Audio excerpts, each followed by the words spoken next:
நித்திய சுபம் நேயர்களுக்கு இனிய வணக்கம். ஐந்து கரத்தனை ஆணை முகத்தனை இந்து இளமறை போல மேற்றினை நந்தி மகந்தனை ஞானக்கொண்டனை புந்தியில் வைத்தடி போற்றுகின்றேனே. இன்று நாம் பார்க்கவிருக்கும் பதிவு ஏகாதசி, வைகுண்ட ஏகாதசியை பற்றியது. வைகுண்ட ஏகாதசியை பற்றிய ஆன்மீகமும் அறிவியலும். முதலில் வைகுண்ட ஏகாதசியை பற்றின வரலாறு ஆன்மீக ரீதியாக பார்ப்போம்.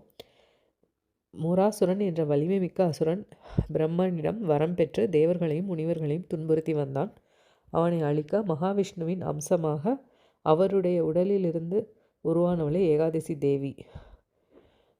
அவள் அசுரனை சம்ஹாரம் செய்த அந்த தினத்தில் அசுரகுரு சுக்கராச்சாரியரின் வேண்டுகோளுக்கு இணங்கி யமவாதனிலிருந்து அசுரர்களுக்கும் மக்களுக்கும் விடுதலை அளிக்க வைகுண்ட கதவுகளை திறந்து வைக்கிறார் எம்பெருமான்.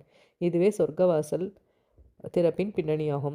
அதனால் இந்த நாளில் நம்ம வைகுண்ட ஏகாதசி அன்று பெருமாளை சொர்க்கவாசலில் தரிசிப்பது நம் முன்ஜென்ம பாவங்களை நீக்குகிறது. சரி, இதில் என்ன அறிவியல் இருக்குது?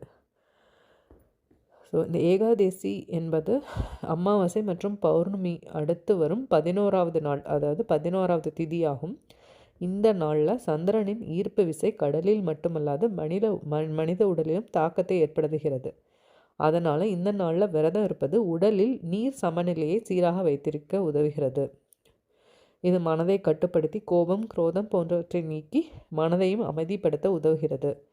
இதனால் செரிமான மண்டலத்திற்கும் ஓய்வு கிடைத்து உடலில் உள்ள கழிவுகள் நீக்கப்பட்டு இரத்தம் தூய்மை அடைகிறது. இதுவே இதில் உள்ள அறிவியல் ஆகும். வைகுண்ட ஏகாதசி என்பது பெருமாளின் அருளை பெறுவதற்கான உன்னதமான நாளாகும்.